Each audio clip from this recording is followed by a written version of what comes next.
Hello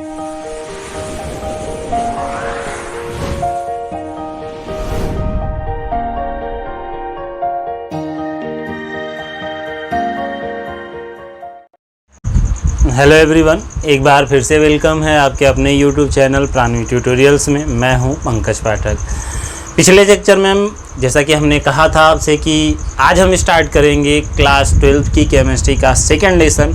बहुत ही interesting और बहुत ही इजी लेसन है हमारी। टॉपिक है हमारा सॉल्यूशन, यानी हिंदी में बात करें तो सॉल्यूशन को कहते हैं, हिंदी में बोला जाता है इसको विलयन।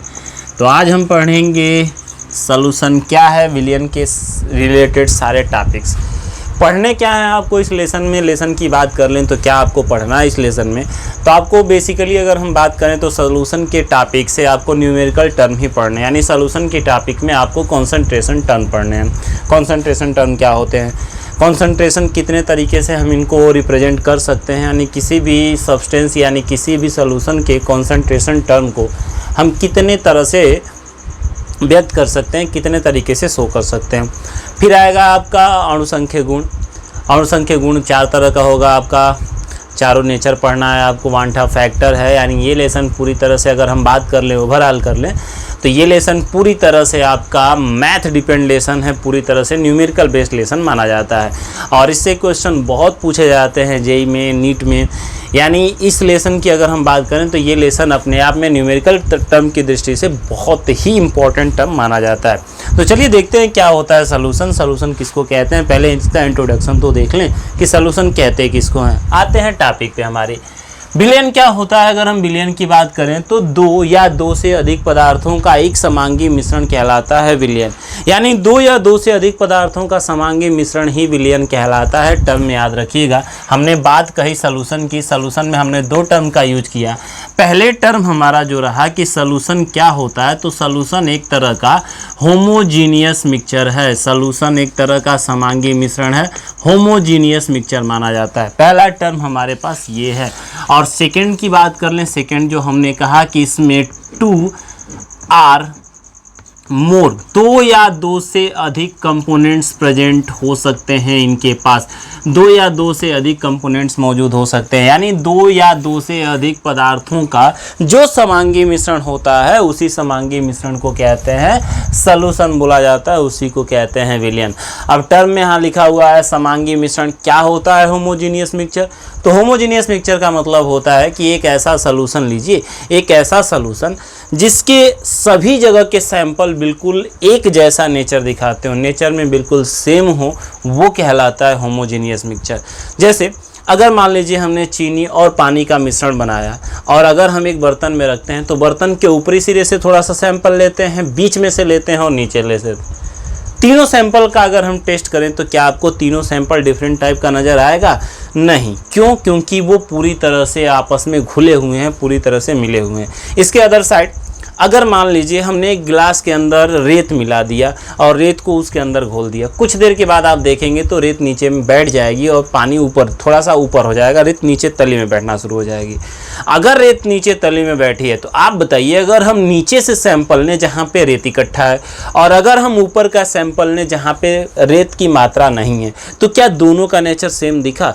तो नहीं दिखा। तो उस तरह का जो मिश्रण होता है उसको कहते हैं हेट्रोजीनियस मिक्सचर। यहाँ पे हमने टर्म बात की होमोजीनियस मिक्सचर, यानी एक तरह का ऐसा मिक्सचर होगा जिसमें इसका जो सब्सटेंस होंगे वो आपस में पूरी तरह से घुले हुए होंगे, इनमें बदलाव नहीं होगा, पूरी तरह से ये घुल जाएंगे यहाँ पे। तो हमारे पास टॉपिक में रहा, हमने कहा विलयन के डिफिनीशन में कि 2 या 2 से अधिक पदार्थों का जो समांगी मिश्रण होता है वो कहलाता है जो मिश्रण होता है वो कहलाता है हमारा सॉल्यूशन। अब यहाँ पे टर्म लिखा है 2 आर मोर देन कंपोनेंट्स, यानी 2 या 2 से अधिक ज़्यादा भी हो सकते हैं। तो अगर 2 या 2 से अधिक हो सकते हैं तो उन अलग अलग सॉल्यूशन को अलग अलग नाम दिया गया। जैसे अगर मान लीजिए 2 कंपोनेंट्स प्रेजेंट हैं तो उनको कहा गया बाइनरी सॉल्यूशन, उनको कहा गया द्विअंगीय विलयन बोला गया। अगर 2 या 2 से अधिक यानी 3 हो जाते हैं तो 3 हो जाएंगे तो त्रिअंगी बोला जाएगा। इसी तरह से सबका अलग अलग नाम दिया गया। तो हमको बेसिकली पढ़ना है बस इन्हीं टॉपिक्स पे, यानी 2 ही की टॉपिक्स पे पढ़नी है। यानी हमको पढ़ना है इस लेसन में बाइनरी सॉल्यूशन के बारे में। बाइनरी सोल्यूशन में क्या होगा, हमको बस दो ही कंपोनेंट्स नज़र आने वाले हैं और यही हमारी लेसन की टॉपिक रहेगी। बाइनरी सोल्यूशन ही हमको मेन पढ़ना है। हमारी जो टॉपिक डिपेंड करती है, मेन फोकस जो हमारा होगा वो बाइनरी सोल्यूशन के ऊपर ही होगा। यानी अगर हम सोल्यूशन की बात कर लें तो सोल्यूशन क्या है, तो दो या दो से अधिक पदार्थों का जो समांगी मिश्रण होता है उसी को हम सोल्यूशन कहते हैं। सोल्यूशन में दो या दो से अधिक पार्ट होते हैं, तो अगर दो कंपोनेंट्स होते हैं तो उनको कहा जाता है बाइनरी सोल्यूशन या उनको कहते हैं द्विअंगी विलयन। दो से अधिक होते हैं तो त्रिअंगी बोले जाएंगे, इससे भी अधिक होते हैं तो उनके अलग अलग नाम दिए गए हैं। हमको बेसिकली पढ़ना क्या है, बाइनरी सोल्यूशन की ही बात करनी है। एग्जाम्पल की बात कर लें सोल्यूशन के तो बहुत सारे एग्जाम्पल आएंगे। एक चीज़ का ध्यान दीजिएगा, जो एग्जाम्पल में आप देख रहे हैं सोल्यूशन में, एक चीज़ का ध्यान रखिएगा कि सोल्यूशन के पास जो दोनों कंपोनेंट्स प्रेजेंट होंगे, खास करके हम बात फिर इन्हीं की कर रहे हैं बाइनरी सोल्यूशन की, वो दोनों कंपोनेंट्स साइज में लगभग सेम होते हैं। ऐसे होते हैं कि वो आपस में पूरी तरह से घुल जाए, बिल्कुल सेम साइज में, लगभग सेम साइज में होती है। एक्यूरेट की बात नहीं कर रहे हैं, लगभग सेम साइज में वो पाए जाते हैं। अब एग्जाम्पल की बात कर लें तो एग्जाम्पल में हम लिख सकते हैं नमक यानी NaCl और प्लस पानी, इन दोनों का जो मिश्रण होगा एक, तो ये हो जाएगा। सेकेंड टर्म की बात कर लें तो हमारे पास है आपका C12H22O11, यानी सुक्रोज को अगर हम पानी के साथ मिक्स कर दें तो जो सोल्यूशन बना वो भी एक तरह का होमोजीनियस मिक्सचर होगा और ये कहलाएगा सोल्यूशन। देखिए इसमें हम दो ही कंपोनेंट लेके चल रहे हैं, पहला कंपोनेंट हमारा NaCl है तो दूसरा हमारा पानी है। फिर यहाँ पे देखेंगे तो पहला कंपोनेंट अगर हमारा शुगर है तो दूसरा हमको पानी नज़र आ रहा है। तो इस तरह के जो समांगी मिश्रण होते हैं उन्हीं को कहा जाता है सोल्यूशन। और हम टॉपिक में बात करेंगे दो या दो से अधिक हो सकते हैं, लेकिन हमारी जो टॉपिक चलेगी वो केवल बाइनरी सोल्यूशन होगी। यानी एक तरह का ऐसा सोल्यूशन होगा जिसमें हमारे पास दो ही कंपोनेंट प्रेजेंट होंगे। तो मेन फोकस ध्यान दीजिएगा हमारा है वो है बाइनरी सोल्यूशन। यानी जिस सोल्यूशन में हमको दो कंपोनेंट नज़र आते हों उसी सोल्यूशन की हमको बात करनी है। तो चलिए पढ़ते हैं क्या होता है बाइनरी सोल्यूशन। बाइनरी सोल्यूशन के सारे टॉपिक्स देखते हैं। यानी अगर हम देखें तो बाइनरी सोल्यूशन में हमारे पास दो अलग अलग कंपोनेंट्स प्रेजेंट होंगे। कौन कौन से कंपोनेंट्स प्रेजेंट होंगे, तो दोनों कंपोनेंट्स के अलग अलग नाम दे देते हैं। यहाँ पे उन दोनों कंपोनेंट्स का अलग नाम दिया गया। पहले कंपोनेंट्स को बोला गया साल्यूट और दूसरे कंपोनेंट को बोल दिया गया साल्वेंट। साल्यूट और साल्वेंट दो अलग अलग कंपोनेंट्स इसमें प्रेजेंट होते हैं। साल्यूट के हिंदी में बात कर लें तो इसको कहा गया विलेय, और दूसरा था हमारा साल्वेंट, यानी इसको क्या कहा गया, तो इसको बोला गया विलायक। बाइनरी सोल्यूशन में दो कंपोनेंट्स प्रेजेंट होते हैं। पहले कंपोनेंट्स को विलेय कहते हैं, साल्यूट कहते हैं, और दूसरे कंपोनेंट को कहते हैं साल्वेंट यानी विलायक। अब ये क्या होते हैं साल्यूट और साल्वेंट, चलिए इनकी भी थोड़ी चर्चा कर लेते हैं। साल्यूट किसको कहते हैं, तो साल्यूट क्या होता है, यानी विलेय किसको कहते हैं। विलेय का मतलब होता है सोल्यूशन में जो पदार्थ अल्प मात्रा में, कम मात्रा में लिया जाए उसी पदार्थ को कहते हैं हम साल्यूट बोलते हैं, जो कम मात्रा में हो। यानी जो कम मात्रा में प्रेजेंट रहे वो साल्यूट कहलाएगा, और जो अधिक मात्रा में अवेलेबल होता है सॉल्यूशन के अंदर, जो अधिक मात्रा में पाया जाए, अधिक मात्रा में अवेलेबल हो, उसको कहते हैं सॉल्वेंट। तो दो टर्म हमारे पास रहे साल्यूट और सॉल्वेंट। तो अगर आप देखेंगे यहाँ पे हमारे पास एक सॉल्यूशन है NaCl और पानी का, तो आपको पता होगा यहाँ पे अगर हम पानी की बात कर लें तो पानी सॉल्वेंट की तरह से बिहेव दिखाएगा, क्योंकि पानी की मात्रा ज़्यादा होगी और NaCl की मात्रा कम होगी, तो NaCl सॉल्यूट कहलाएगा। दूसरे एग्जाम्पल में देख लीजिए, दूसरे एग्जाम्पल की बात करें तो हमारे पास चीनी है और पानी है। चीनी सॉल्यूट कहलाएगा और पानी हमारा सॉल्वेंट कहलाएगा। तो विलयन में हमारी फिर से टॉपिक की बात कर लेते हैं। हमारा मेन फोकस बाइनरी सोल्यूशन के ऊपर है। जिस सोल्यूशन में दो कंपोनेंट्स प्रेजेंट होते हैं वो बाइनरी सोल्यूशन कहलाएगा।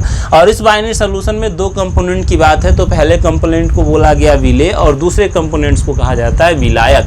यानी एक सॉल्यूट होता है तो दूसरा सॉल्वेंट होता है। चलिए सॉल्यूट में देख लेते हैं क्या है सॉल्यूट। जो पदार्थ विलयन में कम मात्रा में प्रेजेंट हो, जो पदार्थ विलयन में कम मात्रा में उपस्थित हों उन्हीं पदार्थों को सॉल्यूट कहते हैं, और जो पदार्थ विलयन में अधिक मात्रा में अवेलेबल हो, अधिक मात्रा में उपस्थित रहते हों, वो कहलाते हैं हमारे सॉल्वेंट। एग्जाम्पल में हमने बहुत ईजी एग्जाम्पल लिया, नमक और पानी का हमने एक सोल्यूशन बनाया है।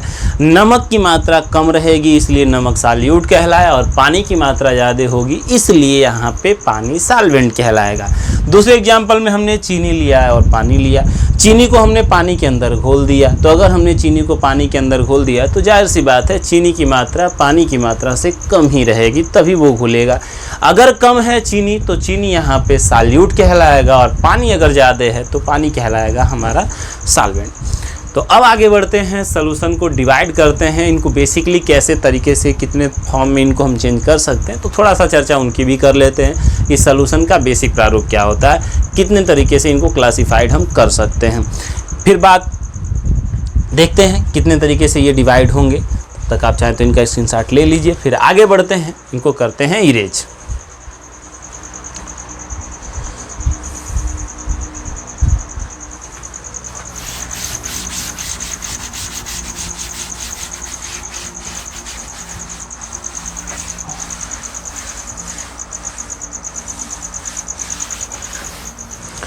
चलिए अब देखते हैं सॉल्यूशन को करते हैं इनको क्लासिफाइड।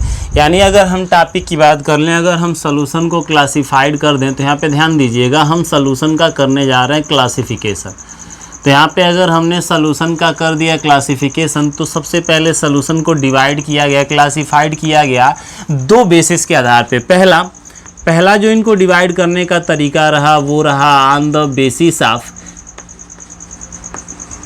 क्वांटिटी ऑफ कंपोनेंट्स, यानी जो कंपोनेंट्स हमने लिए हैं उस कंपोनेंट्स की क्वांटिटी के आधार पे, क्वांटिटी ऑफ कंपोनेंट्स, जो भी कंपोनेंट्स हमने लिया उसके अंदर जो जो कंपोनेंट्स प्रेजेंट हैं उस कंपोनेंट्स की क्वांटिटी कितनी है भाई, मात्रा कितनी है। अगर हमने विलेय और विलायक लिया है तो उसकी मात्रा के आधार पे हम डिवाइड करेंगे, पहला प्रारूप। और दूसरा हम देखते हैं कि उसके अंदर जो कंपोनेंट्स लिए गए हैं उस कंपोनेंट्स का फिजिकल स्टेट कैसा है, तो फिजिकल स्टेट के आधार पे भी इनको हम कर देते हैं डिवाइड। तो दूसरी तरफ अगर हम बढ़ जाएं तो दूसरा जो इनका बेस रहा डिवाइड करने का लिख देते हैं यहाँ पे। दूसरी तरफ बढ़े तो दूसरा टॉपिक रहा on the basis of physical state of components, यानी जो भी कंपोनेंट्स हमने लिए थे उस कंपोनेंट्स के फिजिकल स्टेट के आधार पे हमने इनको डिवाइड कर दिया। तो चलिए देखते हैं, यहाँ पे डिवाइड करने का दो बेस लिया गया। पहला आधार ये लिया गया कि चलिए हमने जो मात्रा मिलाई थी कंपोनेंट्स की वो कितनी थी, इसके बेस पे हमने डिवाइड कर दिया पहले पार्ट की तरफ। और दूसरा कि उस कंपोनेंट्स का फिजिकल स्टेट क्या हो सकता है। आपने पढ़ा होगा 3 तरह के किसी भी पदार्थ के 3 फिजिकल स्टेट हो सकते हैं, सॉलिड, लिक्विड और गैस। इसके बेसिस पे हमने इनको अलग तरीके से डिवाइड किया। तो चलिए आते हैं पहले वाले टॉपिक की तरफ। लिखा है on the basis of quantity of components, components की क्वांटिटी के आधार पे बांटा गया इनको 4 पार्ट में। कौन कौन से वो पार्ट थे उनकी बात कर लेते हैं।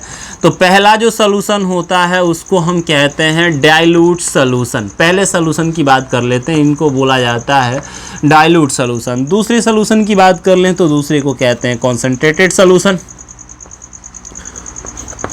Concentrated solution. तीसरे टर्म पे पहुंच जाएं तो तीसरे को बोला जाता है सैचुरेटेड सॉल्यूशन, यानी तीसरा टॉपिक हमारा है सैचुरेटेड सॉल्यूशन।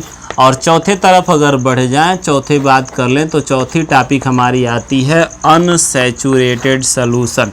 4 तरह के सॉल्यूशन मौजूद होते हैं। चलिए अनसैचुरेटेड सॉल्यूशन यानी क्वांटिटी के आधार पे, क्वांटिटी के बेस पे हमने देखा कि इनको हम 4 फॉर्म में इनको प्रिपेयर कर सकते हैं, बांट सकते हैं। लेकिन अगर बात करेंगे यहाँ पे कि फिजिकल स्टेट के आधार पे, तो फिजिकल स्टेट के आधार पे तो इनको हम कई तरीके से डिवाइड कर सकते हैं। अब कैसे कैसे डिवाइड करेंगे तो देख लीजिए, इनको डिवाइड करने का थोड़ा तरीका देख लेते हैं। एक तरफ हम लिख देते हैं सॉल्यूट, एक तरफ हमने लिख दिया सॉल्वेंट, और एक तरफ नेम लिख देते हैं, किस नेम से इनको जाना जाएगा। तो चलिए यहाँ पे देख लेते हैं। पहला, अगर मान लीजिए हमने लिया यहाँ पे सॉलिड, सॉल्यूट को हमने कर दिया सॉलिड। अगर हमने सॉल्यूट को कर दिया सॉलिड और यहाँ पे सॉल्वेंट को भी सॉलिड रखा हमने, तो ये क्या कहलाएगा, इसका नाम क्या होगा। तो यहाँ पे देखिए सॉल्वेंट को भी हमने सॉलिड ही कह दिया, तो इसका नाम क्या कहलाएगा, इसको क्या बोलेंगे, तो इसको बोला जाएगा ठोस का ठोस में विलयन, यानी यस का यस में सॉल्यूशन, यस में विलयन कहा जाएगा। सॉलिड का सॉलिड में विलयन, एग्जाम्पल की बात कर लें कि क्या होगा इसका एग्जाम्पल की भी अगर हम चर्चा कर लें इनके एग्जाम्पल की, तो इसके एग्जाम्पल की अगर हम चर्चा करें तो आपको दिखाई देगा यहाँ पे पीतल।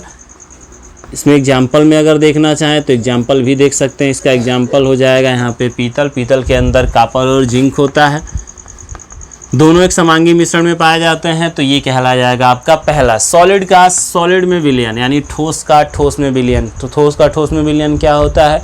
जिस विलयन में सॉल्यूट भी सॉलिड रहे और सॉल्वेंट भी सॉलिड रहे वो कहलाएगा आपका सॉलिड का सॉलिड में विलयन कहते हैं उसको, सॉलिड का सॉलिड में विलयन कहलाएगा। चलिए अब आगे बढ़ जाते हैं। अगर सॉल्यूट अभी भी सॉलिड ही रहे लेकिन सॉल्वेंट चेंज होकर अगर लिक्विड फेज में चला जाए, लिक्विड यानी द्रव अवस्था में चला जाए, यानी हमको क्या करना है, सॉल्वेंट जिसकी मात्रा हमको अधिक रखनी है वो द्रव हो जाए और सॉलिड को हमको उसके अंदर मिक्स कर देना है, तो इस तरह से जो सॉल्यूशन बनता है वो कहलाएगा सॉलिड का लिक्विड में विलयन, यानी ठोस का द्रव में विलयन कहते हैं उसको, ठोस का द्रव में विलयन, सॉलिड का लिक्विड में सॉल्यूशन। और ऐसा एग्जाम्पल आपको बहुत देखने को मिलता है, जैसे आपने शरबत बनाया, नमक और पानी का मिश्रण कह दीजिए, चीनी और पानी का मिश्रण कह लीजिए, इसका तो बहुत सारा एग्जाम्पल आपको नज़र आएगा। चलिए तीसरी तरफ बढ़ते हैं। तीसरे फेज की बात कर लें यहाँ पे तो हम लिख सकते हैं यहाँ पे टॉपिक अभी भी ये सॉलिड है, ये हमारा जो टर्म हो गया ये कहलाया हमारे पास गैस। यहाँ पे हमने सॉलिड रखा, इसको गैस कह दिया। अब इस तरह का जो सॉल्यूशन होगा वो क्या कहलाएगा, तो इस तरह के सॉल्यूशन को कहते हैं सॉलिड का गैस में विलयन, यानी अगला जो सॉल्यूशन मिला वो सॉलिड का गैस में विलयन मिल जाएगा। तो सॉलिड का गैस में विलयन क्या है, तो जिस विलयन में आपको सॉल्यूट सॉलिड फेज में नज़र आए और सॉल्वेंट गैसियस फेज में नज़र आए वो कहलाएगा सॉलिड का गैस में विलयन। एग्जाम्पल भी बहुत इंपॉर्टेंट है इसका। एग्जाम्पल की बात कर लें तो कपूर है, आयोडीन है, उसका ऊर्ध्वपातन प्रोसेस कर लीजिए। कपूर और आयोडीन के ऊर्ध्वपातन प्रोसेस में जो मिलता है वो मिश्रण आपका कहलाएगा सॉलिड का गैस में विलयन। चलिए अब आगे बढ़ते हैं। अब इन तीनों का चेंज करते हैं फेज, यानी चौथे फेज की तरफ बढ़े तो अब हम सॉल्यूट को करने वाले हैं चेंज। सॉलिड की बात हो चुकी है, अब बढ़ते हैं लिक्विड की तरफ। अगर इसको हम लिक्विड कह दें और सॉल्वेंट जो हमारा रहे वो अगर सॉलिड फेज में पाया जाता और ठोस अवस्था में पाया जाए तो इस तरह का जो विलयन होता है उसको कहते हैं लिक्विड का सॉलिड में विलयन। यानी हिंदी में अगर बात कर लें तो द्रव का ठोस में विलयन कहलाता है, ये द्रव का ठोस में विलयन कहते हैं। और द्रव का जो ठोस में विलयन होगा इसका एग्जाम्पल जेली, आपने देखा होगा जेली होता है, बहुत सारे एग्जाम्पल इसके आपको नज़र आएंगे। चलिए आगे बढ़ते हैं, नेक्स्ट 5वें नंबर की तरफ बढ़ जाएं तो अगर सॉल्यूट लिक्विड ही रहे और सॉल्वेंट हो जाए आपका लिक्विड फेज में तो ये कहलाता है लिक्विड का लिक्विड में सॉल्यूशन, लिक्विड का लिक्विड में विलयन, द्रव का द्रव में विलयन कहलाएगा। अब द्रव का द्रव में विलयन एग्जाम्पल अगर कहेंगे तो इसका एग्जाम्पल बहुत फेमस है, शराब का पानी के साथ मिश्रण, शराब को पानी में मिक्स करके जो पिया जाता है, शराब का पानी में मिश्रण, ये कहलाएगा आपका लिक्विड में लिक्विड का सॉल्यूशन कहलाता है। ये आगे बढ़ जाते हैं, 6वें नंबर की तरफ बढ़ते हैं। 6वें नंबर की तरफ बढ़ें तो अभी भी सॉल्यूट को हमने लिक्विड ही रखा और सॉल्वेंट पहुँच गया हमारा गैसियस फेज में। सॉल्यूट को हमने अभी भी लिक्विड रखा, सॉल्वेंट पहुंच गया अगर गैसियस फेज में, तो इस तरह का जो सॉल्यूशन होता है वो कहलाता है लिक्विड का गैस में सॉल्यूशन, यानी द्रव का गैस में विलयन कहलाता है, द्रव का गैस में विलयन। अगर द्रव का गैस में विलयन क्या है तो जिसमें सॉल्यूट लिक्विड फेज में पाया जाए और सॉल्वेंट गैसियस फेज में पाया जाता हो वो कहलाएगा लिक्विड का गैस में सॉल्यूशन कहलाता है। और इसका एग्जाम्पल है आपका हवा के अंदर जो नमी प्रेजेंट होती है।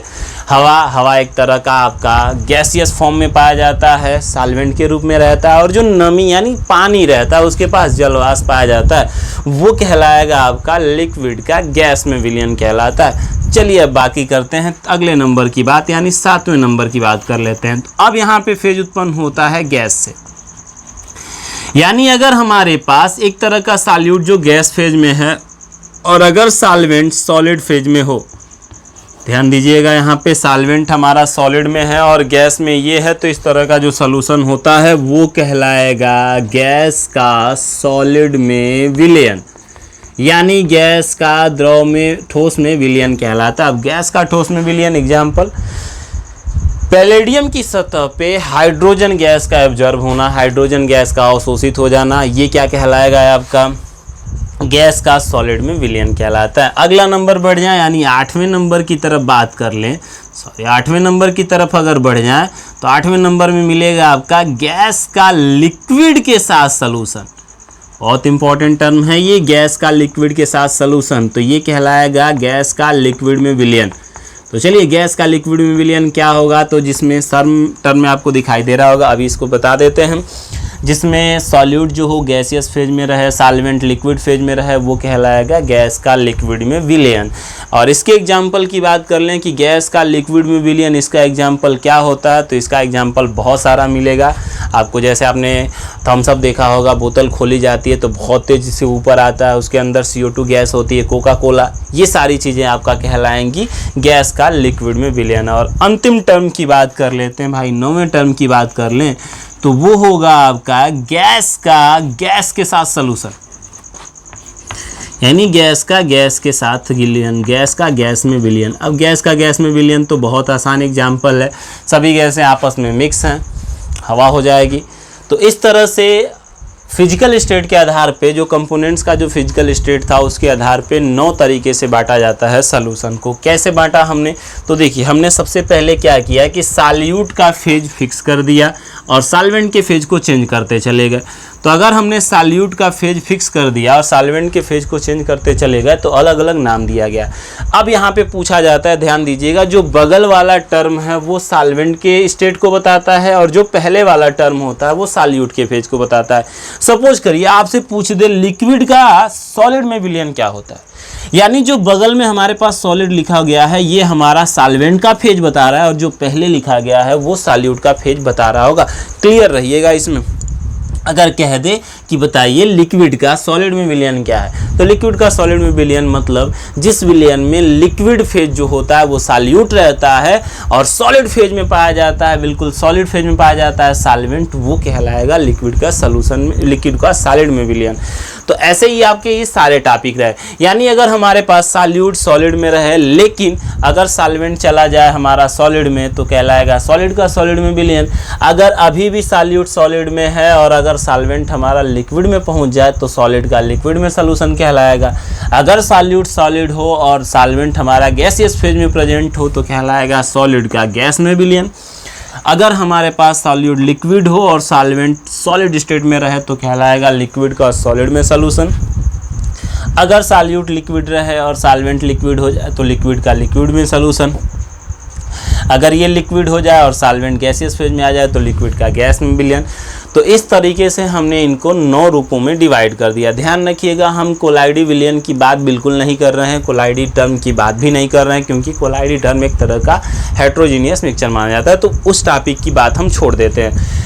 सॉल्यूशन जो कंपोनेंट्स का फिजिकल स्टेट होता है इसके आधार पे सॉल्यूशन को 9 रूपों में हम डिवाइड कर सकते हैं। अब आते हैं इस दर की तरफ, देखते हैं हमारे पास टर्म लिखा हुआ है कि क्वांटिटी के आधार पे हमने डिवाइड किया है सॉल्यूशन को और बांटा वो भी हमने 4 पार्ट में। डाइल्यूट बहुत फेमस वर्ड है, आपने सुना होगा, डाइल्यूट HCl, डाइल्यूट H2SO4।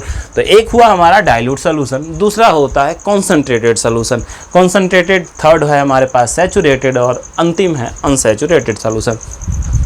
चलिए इनकी भी चर्चा करते चलते हैं। डाइल्यूट सॉल्यूशन क्या होते हैं और कॉन्सेंट्रेटेड क्या होंगे, सैचुरेटेड क्या होंगे और अनसैचुरेटेड क्या होते हैं। बात करते हैं डाइल्यूट सॉल्यूशन की। तो जिस सॉल्यूशन में ये दोनों एक दूसरे के साथ कंपेयर किए जाते हैं, जिस सॉल्यूशन में सॉल्यूट की मात्रा कम रहती है, कम प्रेजेंट में हो, उनको कहते हैं हम डाइल्यूट सॉल्यूशन। यानी जिसमें सॉल्यूट की मात्रा सॉल्वेंट की मात्रा से बहुत कम होती है, जिसमें जो सॉल्यूट हो वो सॉल्वेंट से बहुत ज़्यादा कम होता है उनके कंपैरिजन में, वो कहलाते हैं हमारे डाइल्यूट सॉल्यूशन। दूसरी तरफ लिखा गया है कॉन्सेंट्रेटेड सॉल्यूशन। कॉन्सेंट्रेटेड सॉल्यूशन क्या होते हैं, तो जिसमें भाई एक तो फिक्स बात है ये कि आपको सॉल्यूट की मात्रा हमेशा सॉल्वेंट की मात्रा से कम ही रखनी होती है, क्योंकि अगर आपने सॉल्यूट ज़्यादा रखा तो वो घुलेगा नहीं। तो सॉल्यूट की मात्रा हमेशा कम ही रहती है, लेकिन बहुत ज़्यादा कम हो तो कहलाता है डाइल्यूट सॉल्यूशन। अगर थोड़ा सा कम हो, यानी अगर कॉन्सेंट्रेटेड सॉल्यूशन क्या होगा, जिसमें सॉल्यूट की मात्रा सॉल्वेंट की मात्रा से कम तो रहेगी, थोड़ी सी कम होती है, वो कहलाएगा आपका कॉन्सेंट्रेटेड सॉल्यूशन। अब एक बात ध्यान दीजिएगा, यहाँ पे डाइल्यूट और कॉन्सेंट्रेटेड जो सॉल्यूशन होते हैं वो कंपैरिजन करके दो अलग अलग सॉल्यूशन के लिए ही निकाले जाते हैं, वो आसानी से बताए जा सकते हैं। जैसे मान लीजिए हमारे पास एक एग्जाम्पल की बात करते हैं, अगर हमने 1 लीटर पानी में 2 चम्मच चीनी घोला और 1 लीटर पानी में हमने 5 चम्मच चीनी घोला, आपसे पूछा जाए बताइए इसमें कौन डाइल्यूट होगा और कौन कॉन्सेंट्रेटेड होगा, तो आप इजीली बता लेंगे 5 चम्मच ज़्यादा है, इसकी मात्रा ज़्यादा है, तो हम कह देंगे कि 5 चम्मच जिसमें हमने चीनी घोला वो कहलाया हमारा कॉन्सेंट्रेटेड, और जिसमें हमने 2 चम्मच घोला वो कहलाया हमारा डाइल्यूट सॉल्यूशन।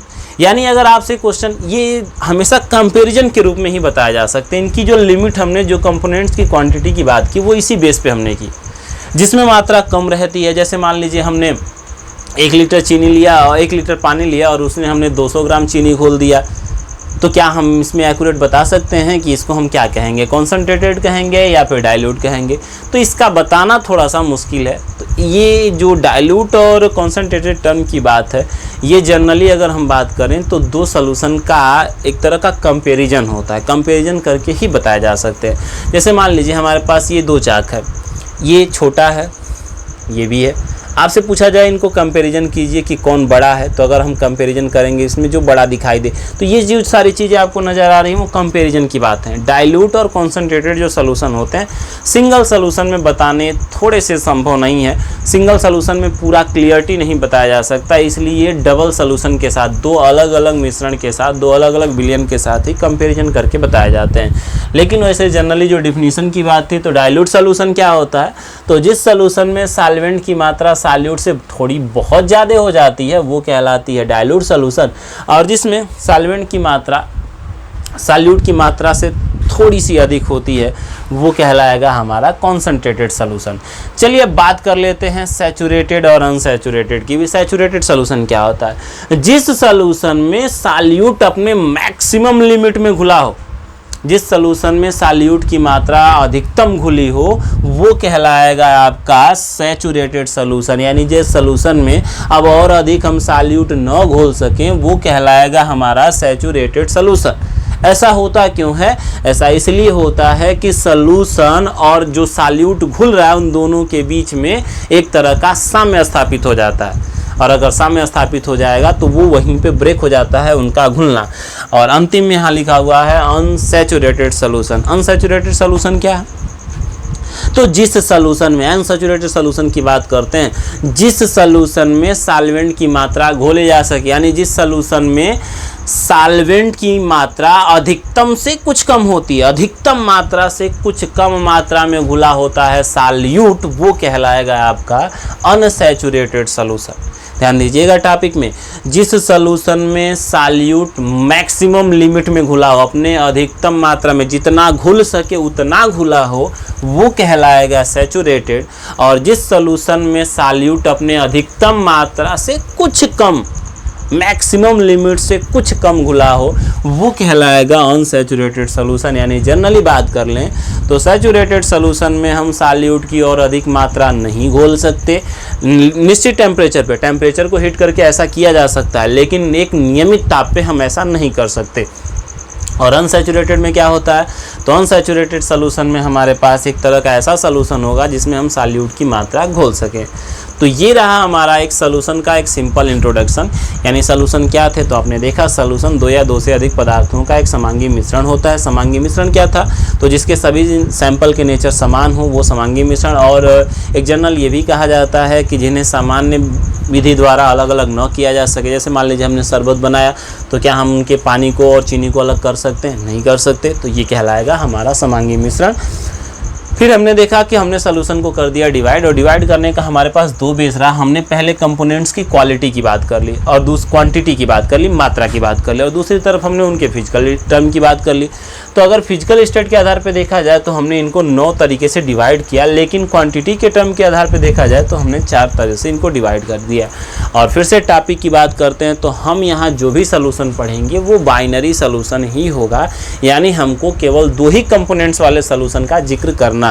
ऐसे कंपोनेंट्स जिसमें ऐसे सोल्यूशन जिसमें सॉल्यूट और सॉल्वेंट ही प्रेजेंट रहें वो कहलाएगा बाइनरी सोल्यूशन, यानी 2 ही कंपोनेंट्स प्रेजेंट हो, एक सॉल्यूट रहे और एक ही सॉल्वेंट रहे, तो वो हमारा बाइनरी सोल्यूशन कहलाता है। हमको उसी का जिक्र करना है।